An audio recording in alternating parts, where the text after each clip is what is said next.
Wuthering Waves 3.0 drops tomorrow, and honestly, I should probably be talking about hype or prediction or maybe what I hope to see next, but instead, I've been thinking a lot about something else, something that's been bothering me for quite a while, and after version 2.7, it became impossible to ignore.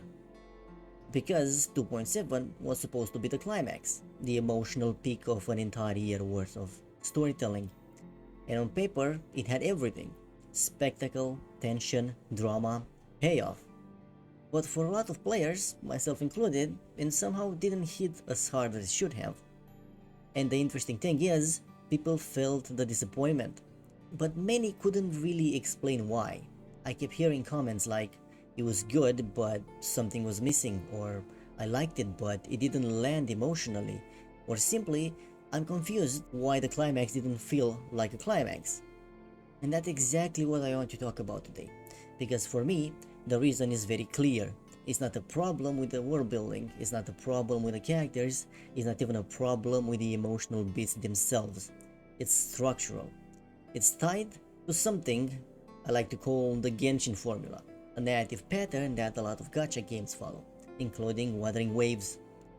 A formula built around banners and limited characters, not traditional storytelling principles. And while Wuthering Waves has done an amazing job so far, genuinely one of the strongest narratives in the genre, 2.7 is the first time the formula really got in the way, and you can feel it.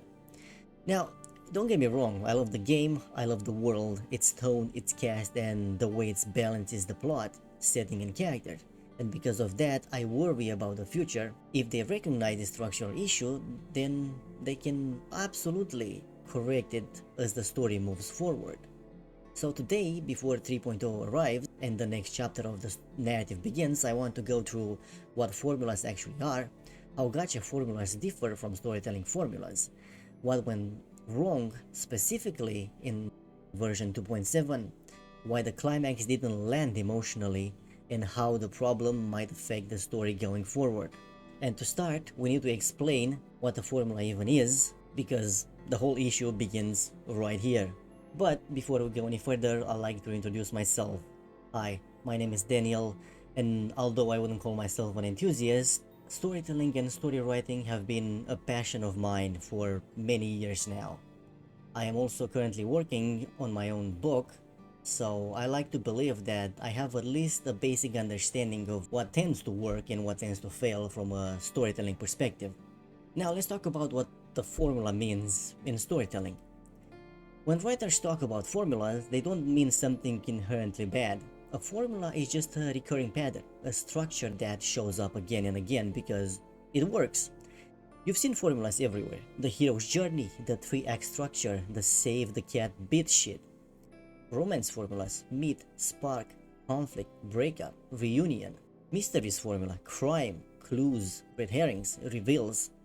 Shonen formula: weak protagonist, power-ups, big boss battle. One other type of formula is the character archetypes. Yes, even those can be called formulas. The mentor, the chosen one, the trickster, the lancer, the anti-hero. Those are narrative templates, patterns we've seen so many times, we recognize them instantly. So what's the problem then? The problem begins when formulas stop being storytelling tools and start becoming storytelling cages, because formulas are supposed to guide writers, not trap them. And here's my personal taste, and you're free to disagree with me, but I don't think formulas are great for storytelling. Not by default, not as a mindset, and not when they become the skeleton the writers build everything around. Because formula tend to lock a narrative onto a single rails only path. They limit freedom, they limit surprise, and they limit the natural, messy human ways stories evolve. When a formula becomes the blueprint instead of the tool, the story stops breathing. Let's look at what other writers says about formulas. Now, professional writers don't all agree on this, and that's important.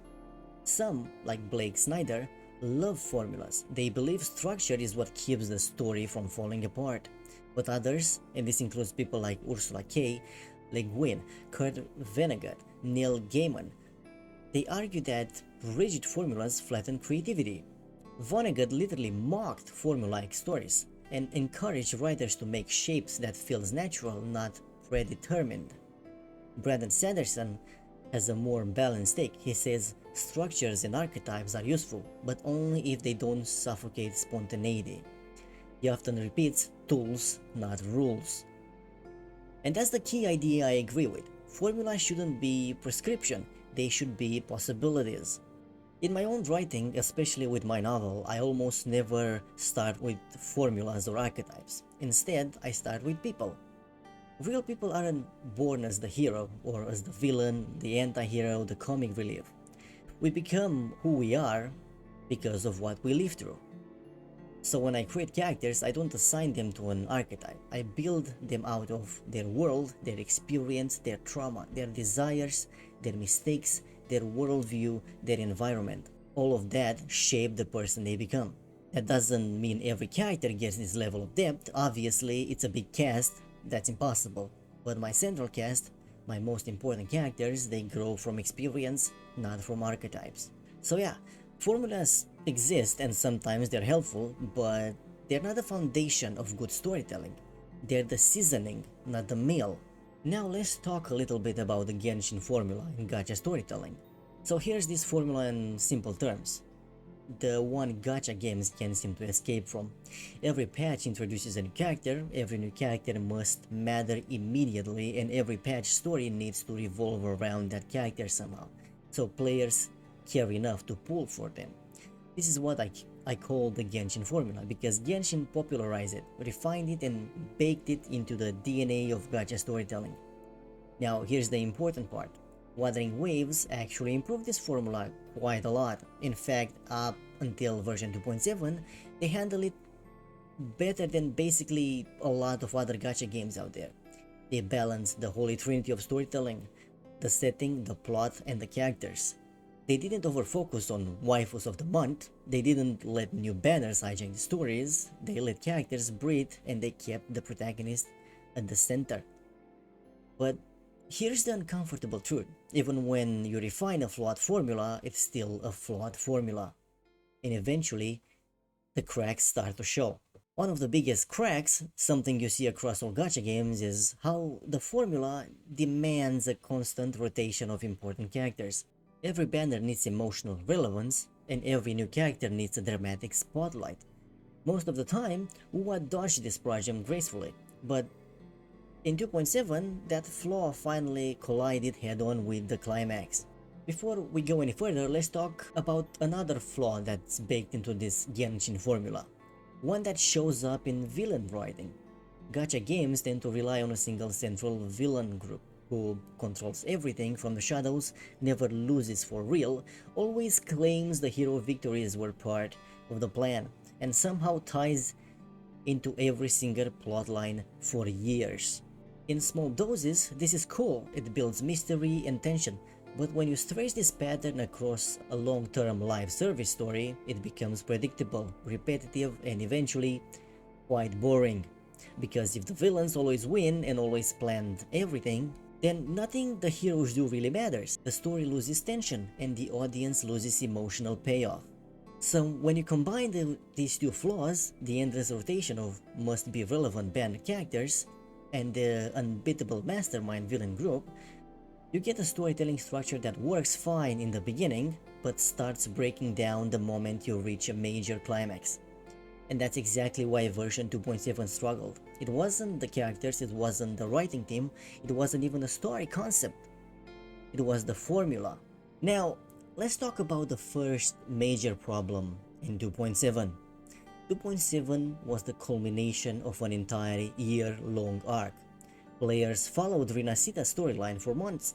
Emotionally, structurally, narratively, this was supposed to be the payoff. So when a brand new character shows up right at the climax and not only joins the cast but becomes the emotional center of the story, it creates a disconnect. And look, it's not that Galbrena is a bad character. She's cool, her design is great, and she clearly matters for the future. But climaxes are not where you introduce brand new story anchors. We were invested in the protagonist, we were invested in the long-term cast, but suddenly the gravity of the entire story shifted, violently even, towards someone we barely knew. That kind of sudden pivot breaks emotional continuity. It makes the climax feel disconnected from the journey we took to get here. And unfortunately, that wasn't the only issues, because Galbrina didn't just show up, she showed up with the answer sheet.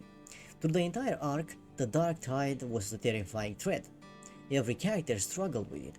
Every character had limits. Even the protagonist was repeatedly described as having heightened resistance, still showed vulnerability. Then Galbrina walks in, brand new, and she's simply immune.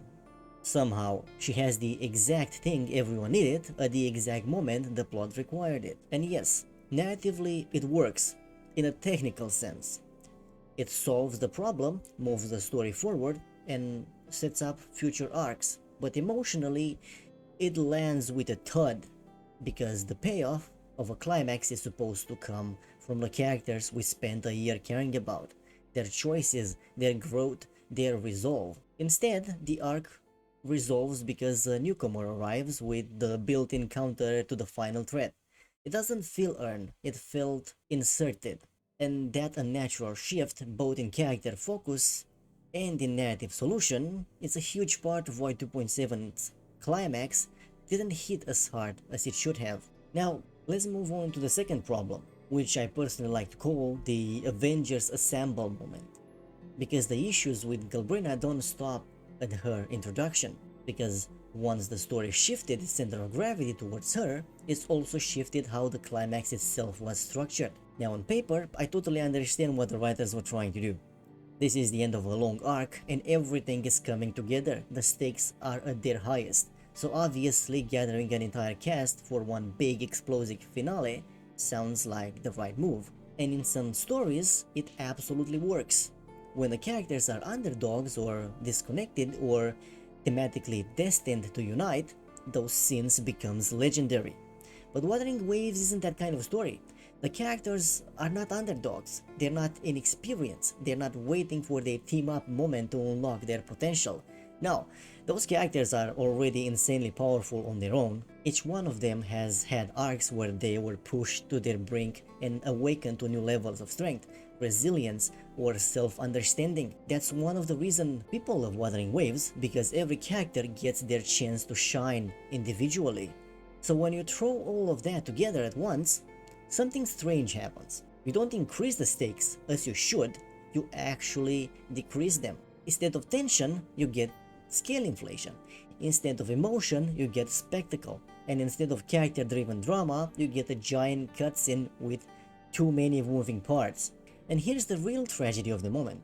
The characters who spent an entire year feeling important, powerful, and meaningful to the world were suddenly reduced to background noise. Not because the writers hate them, but because the scene didn't need them. When you bring an entire cast together for a fight that could have been resolved by the key players, Galbrina, Kartia, and the protagonist, everyone else ends up feeling like a sidekick.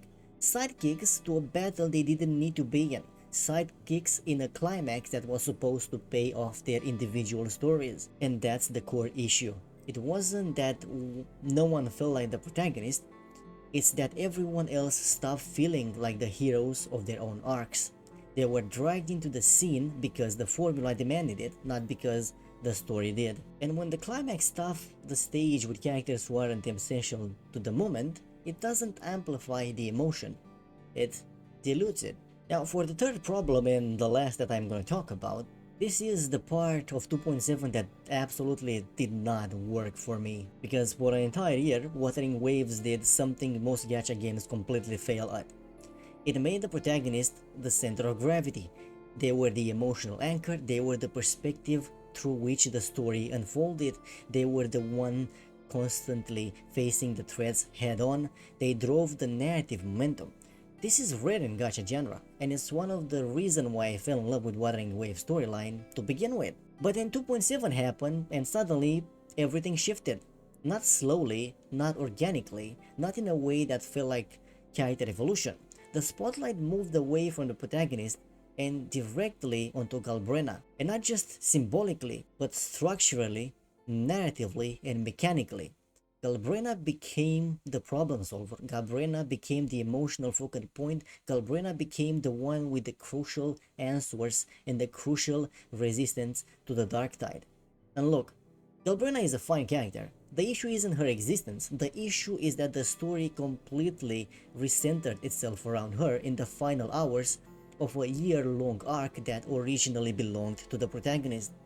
And to make that shift even more jarring, the story didn't just sideline the protagonist, it actively undermined them. For example, we spend the entire game learning that the protagonist has heightened resistance to the dark tide, something rare, something important, something unique. Then 2.7 rolls around and suddenly they're not different from anyone else. They struggle the same way everyone else does. Their resistance stopped mattering, their abilities stopped mattering. And meanwhile, Galbrena shows up with a perfect immunity, perfect relevance, and perfect timing. It creates a very uncomfortable narrative effect. When a character who has been built up from the start suddenly stops mattering, and a brand new character immediately solves the arc's biggest problem, it feels cheap.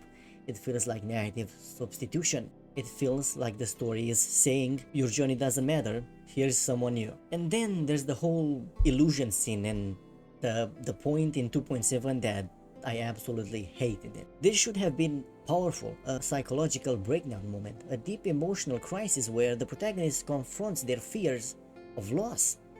But the writing doesn't respect the protagonist's history. Remember, this is someone who has lived many lives, someone who has started over again and again, someone whose entire existence implies extraordinary mental fortitude. Yet in 2.7 they crumble instantly. Despite knowing they're inside the illusion, despite being reminded of it by the Trinodian itself, despite having no reason to believe any of it is real, this is not a believable psychological collapse. It feels engineered, forced, like the writers need an excuse to weaken the protagonist so the new characters could shine brighter. That's the real issue. Not that the protagonist struggled, struggles are good. Not that the protagonist showed fear, fear is human, but that the writing ignored their established strengths, history, and resilience, so they could be repositioned below a character we just met. When a protagonist stops feeling like a protagonist, the story loses its anchor. And for the first time since the game launched, Wuthering Waves' narrative lost its center of gravity. Alright, now, at the end of the day, none of this comes from a place of hating Wuthering Waves. If anything, is the opposite. I care about this story, and that's exactly why these structural problems worry me. Wuthering Waves has some of the best writing in Gacha space right now. Strong characters, a compelling protagonist, a world that feels alive instead of manufactured. They're done so much right that seeing 2.7 stumble wasn't just disappointing. It was a reminder of how fragile good storytelling can be when wrapped inside a gacha structure. But here's the important thing. Wuthering Waves is still early in its life cycle. The writers have shown growth, they've shown ambition, they've shown they can balance character, plot, and world building without failing into the same traps other gacha games do. So this isn't a doom prediction, this isn't me saying the sky is falling, it's me saying you have something special, so don't let the formula swallow it. And with 3.0 dropping tomorrow, that's really why I made this video, because I want Wuthering Waves to succeed. I want it to keep telling bold stories, not formulaic ones. And if the team behind it recognizes what held 2.7 back, then the future of this game could be something genuinely incredible. Here's hoping that 3.0 would bring us a good story. Anyway, those are my closing thoughts of why I believe 2.7 didn't hit as hard as it should have, and why Genshin formula might be the real problem behind the scenes. But what do you think? Did the climax work for you? Did Galbrena introduction felt natural? Did the protagonist feel sidelined, or did it not bother you? Let me know in the comments. I genuinely want to hear your opinions in the comments. If you enjoyed this video, then feel free to leave a like and subscribe and stick around, because I'll be covering not only 3.0 but also other gacha games too from now on. Anyways, thanks for watching, and I'll see you in the next one.